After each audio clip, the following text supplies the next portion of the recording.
On a le coach avec nous qui dit qu'il est bien réveillé, ça veut dire qu'il est plein d'énergie à gogo et il va partager tout ça avec vous ce matin. Alors, capter la fréquence de la richesse. Voilà, c'est de cela qu'il est question aujourd'hui avec le coach et je suis sûre que beaucoup sont sur notre fréquence en ce moment. Pour pouvoir capter justement cette fréquence-là que nous recherchons tous.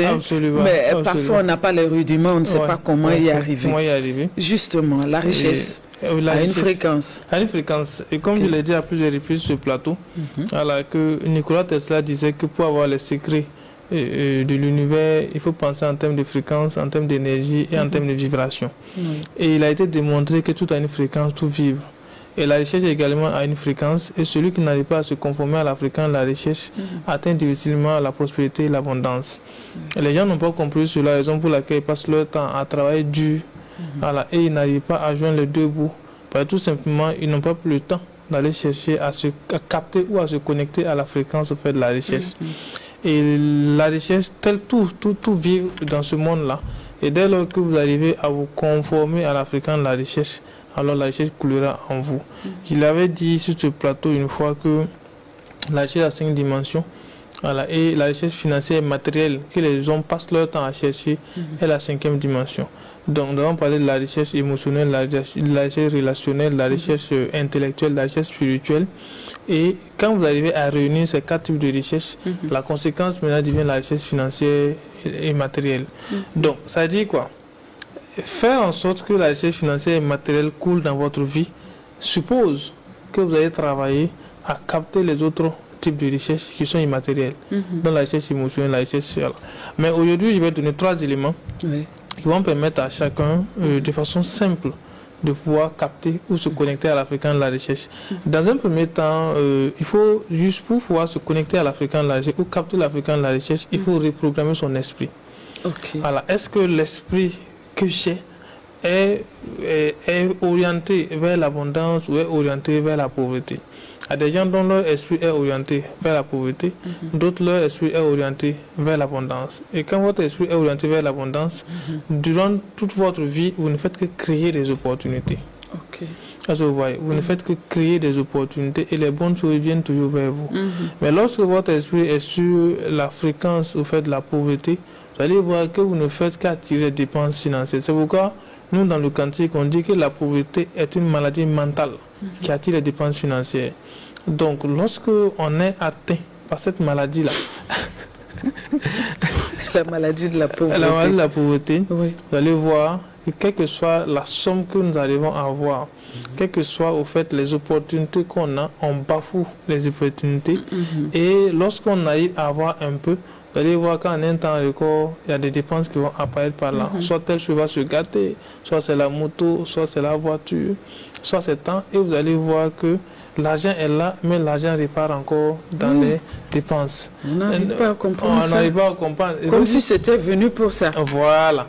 Donc, c'est tout simplement se dire que quand cela arrive fréquemment dans la vie de quelqu'un, c'est-à-dire vous luttez, vous arrivez à avoir. Mais à chaque fois que vous gagnez, vous allez voir que les défis ou les dépenses ou encore les charges à laquelle vous faites face et consomme toute la somme que vous venez d'avoir. Il faut se diagnostiquer, se dire que vous n'êtes pas sur la fréquence de l'abondance, c'est la raison pour laquelle les dépenses financières, puisque la pauvreté va faire en sorte que les dépenses financières viendront afin que vous dépensez tout pour revenir encore à votre situation de pauvreté. Donc c'est une question de dimension mentale. Donc si une personne se trouve dans ce genre de situation où la personne se rend compte que souvent je gagne, puis on dit que l'homme n'a pas un problème de gain.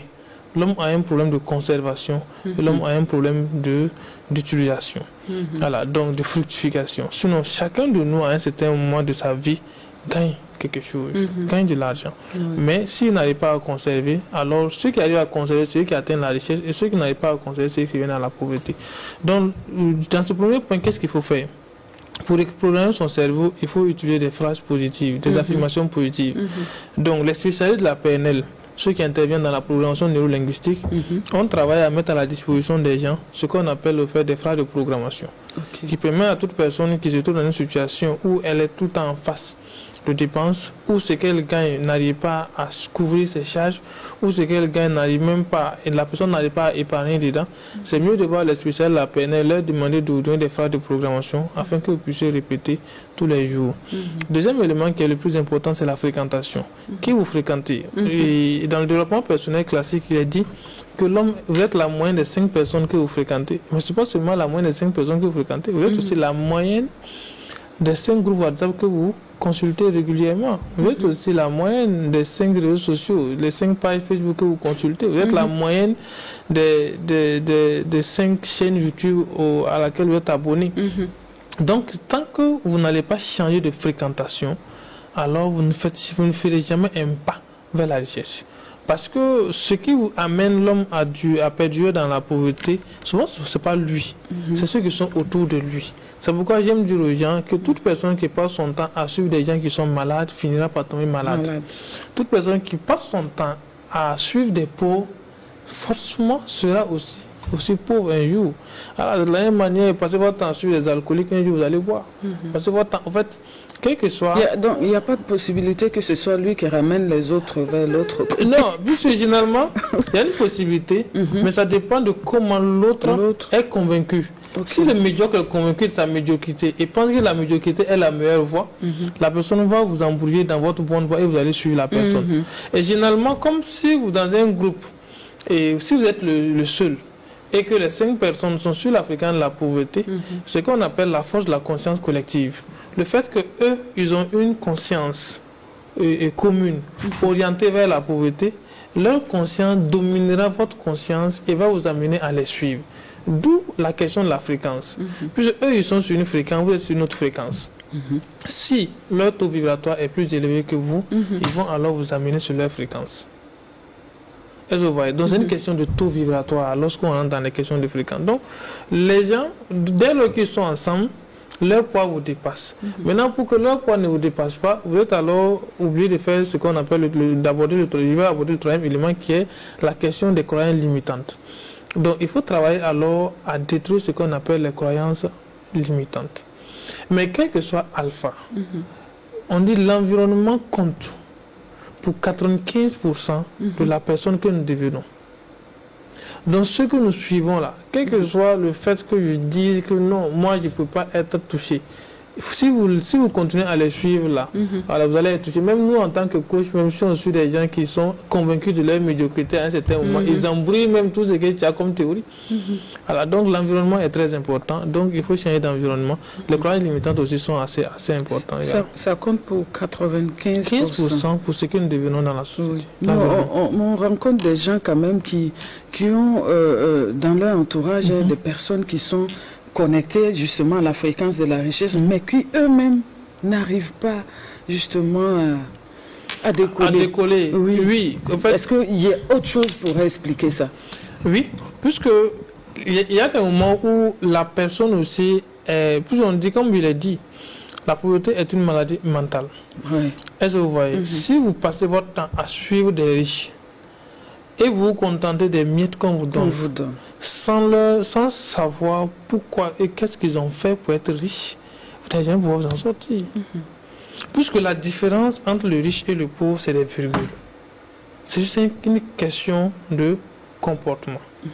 Si vous suivez des gens qui sont riches et que vous n'adoptez pas leur comportement, alors vous n'allez jamais pouvoir vous en sortir.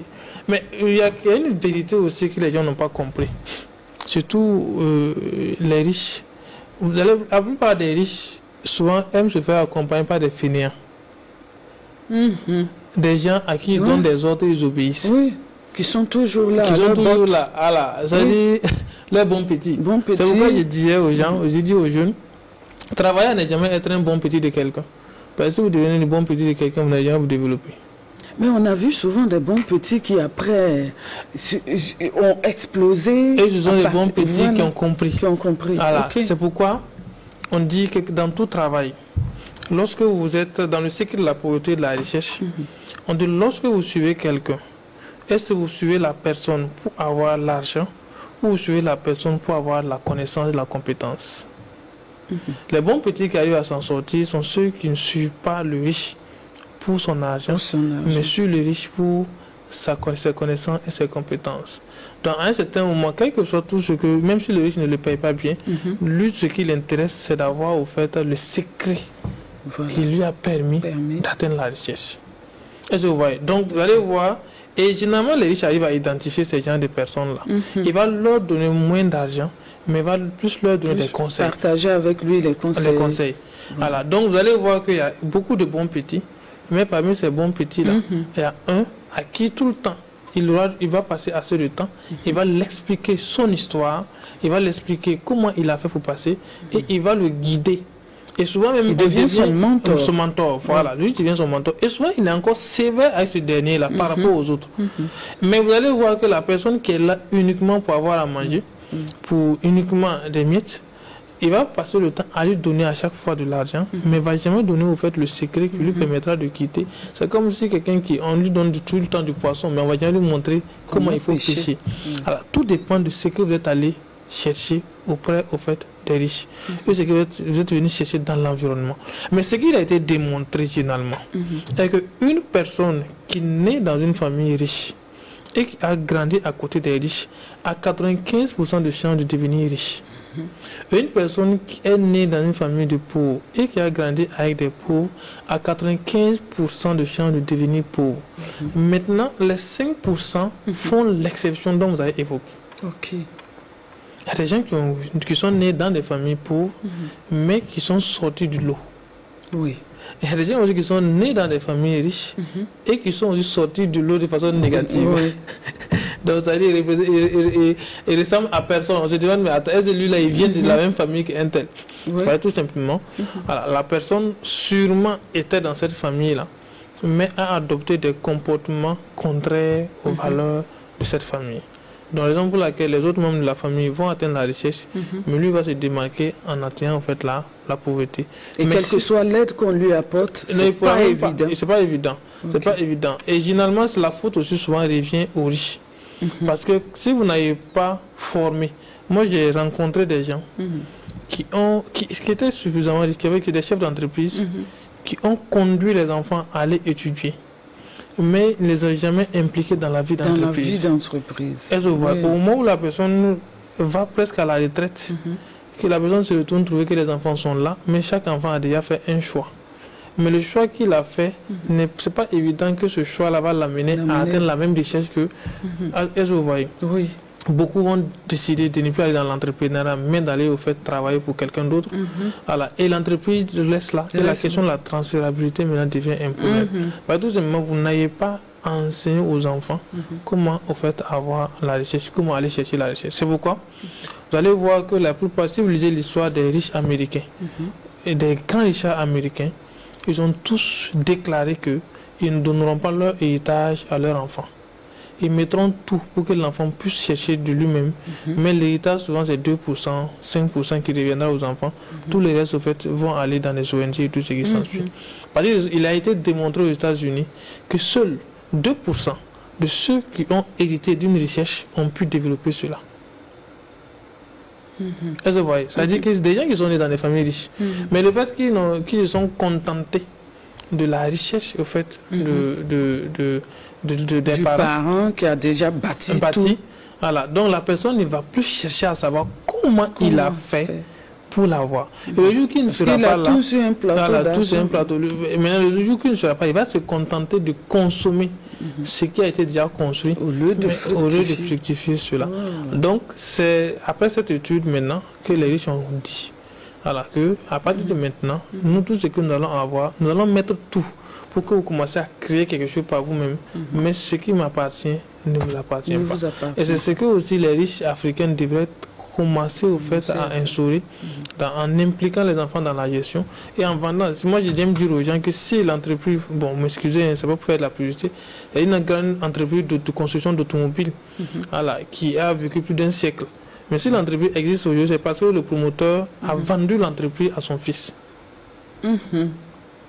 C'est-à-dire, quand lui était PDG de l'entreprise, le fils a envoyé au fait des innovations. Il a refusé. À un certain moment, quand il voulait se retirer, il a dit à l'enfant que je ne te donne pas l'entreprise, mais tu payes l'entreprise. Et quand l'enfant a payé l'entreprise, l'enfant a travaillé alors en tant qu'employé, avoir l'argent, venir maintenant payer l'entreprise. L'entreprise existe aujourd'hui pour utiliser des véhicules. Et là, maintenant, il pourrait envoyer ses innovations. Mais il ne va plus jouer parce qu'il a son argent. Est-ce que vous voyez? Donc, on l'a amené d'abord à aller chercher. Ensuite, à investir. On dit, va chercher. Et maintenant, viens payer. Et là, maintenant, tu vas prendre. Donc, deuxième élément le plus important, c'est d'adopter aussi les habitudes des riches. Les riches ont des habitudes. Et que si vous voulez atteindre la richesse aussi, il faut. Donc, une fois qu'on reprogramme l'esprit, il faut commencer à adopter les habitudes des riches. J'aime dire aux gens que adopter les habitudes des riches, combien de livres, au fait, tu as lu sur la richesse, sur l'éducation financière, et combien d'histoires des riches tu as lu. Cela va déterminer ta capacité à être riche ou à ne pas être riche. On dit quoi? Personne ne peut vouloir atteindre la richesse sans aimer la richesse. Personne ne peut vouloir atteindre la richesse sans s'intéresser à la richesse. Si des gens sont arrivés à cela, c'est qu'ils ont à développer des habitudes. C'est pourquoi nous, dans le cantique, on dit quoi? Que les habitudes créent, nos pensées créent nos habitudes. Nos habitudes créent notre état d'être. Notre état d'être crée notre personnalité crée notre réalité. Si on vient dans le développement personnel classique, on dit quoi? Que les pensées vont créer nos sentiments vont créer nos actions, et nos actions vont créer nos résultats. Mais lorsqu'on va loin, on dit les pensées créent les habitudes vont créer notre attitude, nos attitudes, et nos attitudes vont déterminer notre altitude. Ça veut dire que tout vient d'avoir de la pensée. Pour reprogrammer la pensée, une fois qu'on reprogramme la pensée, on commence alors à adopter les habitudes. Mais pour adopter les habitudes, qu'est-ce qu'il faut faire? Il faut lire. Est-ce que vous voyez? Il faut participer à des formations, il faut participer à des conférences. Il faut alors vous intéresser à la recherche et faire des riches vos amis. Mais vos amis, en allant essayer de causer avec eux pour qu'ils vous disent comment ils ont fait. Et généralement, les riches sont souvent ouverts. Quand ils savent que telle personne lutte aussi pour atteindre l'argent, ils vont t'expliquer. Mais s'ils savent que ton mental est orienté uniquement sur l'argent, alors ils deviennent réfractaires. Parce qu'ils savent que vous n'êtes pas sur la voie de la richesse. Seuls les pauvres pensent constamment à l'argent, mais les riches essaient de trouver les stratégies pour atteindre la richesse. Donc, une fois qu'on arrive à lire, la conséquence sera la gestion du temps. L'un des éléments les plus importants, c'est comment gérer son temps. Les riches savent bien gérer leur temps, alors que les pauvres jouent avec le temps. Alors que le temps est la chose qui est au fait partagée de façon équitable à tous les êtres humains. Donc, ça veut dire quoi? Que si la chose qui est commune à tout le monde, pauvre ou riche, c'est le temps. Si l'un arrive à atteindre la richesse et que l'autre n'arrive pas à atteindre, c'est que l'autre sait comment gérer efficacement son temps. Contrairement à l'autre. Donc, essayez d'abord de gérer son temps. Troisième élément, c'est la confiance, l'estime de soi. Travailler à bien s'estimer. S'estimer, c'est quoi? Ça va se sentir à travers votre habillement. Ça va se sentir à travers les lieux que vous fréquentez. Ça va se sentir, en fait, à travers... Et comment on appelle les propos que vous dites, la façon de se coiffer, la façon de paraître. Donc lorsque vous arrivez à voir, c'est de commencer à dire, mais attends, moi je veux atteindre la richesse, mais comment les riches s'habillent? Je vais commencer à m'habiller comme eux. Comment ils mangent? Je vais commencer à manger comme eux. Quels sont les lieux qu'ils fréquentent? Alors je vais commencer aussi à fréquenter ces lieux-là. Généralement, les gens pensent qu'il y a certains lieux de luxe. Et ils se disent qu'il faut avoir beaucoup d'argent pour aller. Alors qu'on n'a pas besoin de beaucoup d'argent. Avec 1000 francs, il y a des lieux de luxe que vous pouvez fréquenter. Mais il faut avoir ce qu'on appelle le code. Il faut avoir le code. Donc c'est pourquoi moi j'aime dire aux gens de se lever, d'aller effrayer la galère dans les lieux de luxe. Merci. Il faut aller effrayer la galère. Et souvent, on n'a même pas besoin de 2500, on a besoin de 1000 francs. Et quand on partait aux assoirs, vous êtes venus, les gens sont venus pour consommer, vous êtes venus pour étudier. Vous allez voir quand ils viennent, comment ils s'asseyent, comment ils discutent entre eux. En fait, et là, vous allez comprendre que ce sont des gens qui sont souvent simples et qu'il n'y a pas de différence entre eux et vous. Mais l'autre élément, c'est que ça va créer une frustration en vous. Parce que vous allez voir qu'il y a des gens qui vont venir manger votre salaire de 1 mois en quelques minutes. Et là, carrément, ça va tout révolutionner en vous. Celui-là, c'est un homme comme moi aussi. Moi aussi. Voilà, qui vient manger. Comment on peut dépenser tout ça en un an de temps? Et ça ne fait ni chaud, ni froid. Et quand vous allez vous lever, vous allez comprendre qu'il faut aller chercher. Ah oui. Donc ça crée une frustration en vous et ça vous amène à aller de l'avant. Troisième élément le plus important, après les habitudes, c'est de travailler à créer ce qu'on appelle une source de revenus passive. Le problème, c'est quoi? On dit que le salaire permet de vivre bien, mais la fortune permet de vivre super bien. Donc, il faut travailler à plein temps à votre salaire et à temps partiel à votre fortune. Est-ce que vous voyez? Jim Rohn disait que l'homme doit travailler à temps plein à son salaire et à temps partiel à sa fortune. Et le salaire vous permettra de vivre bien et c'est la fortune qui vous permettra de vivre super bien. Vous ne pouvez pas vous en sortir en comptant sur une seule source de revenus. Il faut créer ce qu'on appelle des revenus passifs. Passifs. Donc, et pour créer des revenus passifs, c'est quoi? Il faut travailler à mettre de côté 10% de son revenu. Et ces 10% doivent être utilisés alors pour créer une source de revenus. Voilà. Et aujourd'hui, il y en a beaucoup. Est-ce que vous voyez? Il y a beaucoup d'éléments dans lesquels vous pouvez aujourd'hui investir. Et c'est la seule différence, c'est la seule chose qui fera que les gens ne pourront pas s'en sortir, c'est le manque de connaissances. Donc, là où il faut investir premièrement, c'est dans sa formation. Identifier un domaine, prendre les 10% d'une année, aller se former dans ce domaine-là. Et puis les pauvres souvent sont impatients, alors que les riches sont souvent patients. Ils prennent le temps, parce qu'ils savent que le résultat sera là. Donc ils prennent le temps pour investir, pour pouvoir atteindre le résultat. Donc partez vous former dans un domaine. Une fois que vous formez dans ce domaine, vous avez la compétence. Alors vous utilisez cette compétence-là maintenant. Une année encore, vous économisez les 10% et vous prenez cette compétence-là et vous valorisez maintenant cette compétence. Une fois que vous avez à valoriser la compétence, vous allez commencer à avoir d'autres sources de revenus. Et vous travaillez à temps plein à votre salaire, c'est-à-dire vous êtes là du matin, mais quand vous rentrez chez vous, alors vous consacrez un peu de temps aussi à la recherche de la fortune. Donc le salaire permet de vivre, mais la fortune maintenant, comme c'est quelque chose qui vient, qui ne vient pas au fait de votre salaire, vous pouvez prendre ça maintenant pour vivre le luxe. Le riche aime le luxe. Et les pauvres aussi, si vous voulez atteindre la richesse, il faut aimer le luxe. Parce qu'on dit aimer le luxe car le luxe est votre état naturel. Et Dieu même aime ceux qui aiment le luxe. Parce que c'est à travers eux que l'humanité évolue. Mais si tu n'aimes pas le luxe, c'est que tu ne contribues pas à l'évolution de l'humanité. Donc il faut aimer le luxe. Mais on ne vit pas le luxe avec son salaire. On vit le luxe avec sa fortune. Est-ce que vous voyez? Mais malheureusement, les gens veulent vivre le luxe avec leur salaire, raison pour laquelle ils souffrent. Donc, vous créez d'autres sources de revenus à travers le salaire. Nous, dans le cantique, on dit ce qui te manque, cherche-le dans ce que tu as. Si tu as un salaire, le salaire doit te permettre de bâtir tout, y compris la fortune. Et à travers maintenant la fortune que vous allez bâtir, vous utilisez la fortune maintenant pour vivre le luxe. Et là, maintenant, vous vivez super bien. Donc, voici quelques stratégies, les 3 éléments: reprogrammer son esprit, adopter des habitudes au fait des riches, et 3e élément, c'est de créer au fait des revenus passifs. Et une fois que vous arrivez à mettre ces 3 éléments ensemble, vous pouvez alors vous connecter ou encore capter la fréquence de la richesse. Voilà. Et le quantique dans tout ça, sa contribution pour que nous on puisse se connecter justement à cette fréquence de la richesse. Oui, je l'ai parsemé un peu dans mon développement. Voilà, le quantique nous aide déjà. La citation que j'ai donnée, qui va du fait que les pensées créent nos habitudes.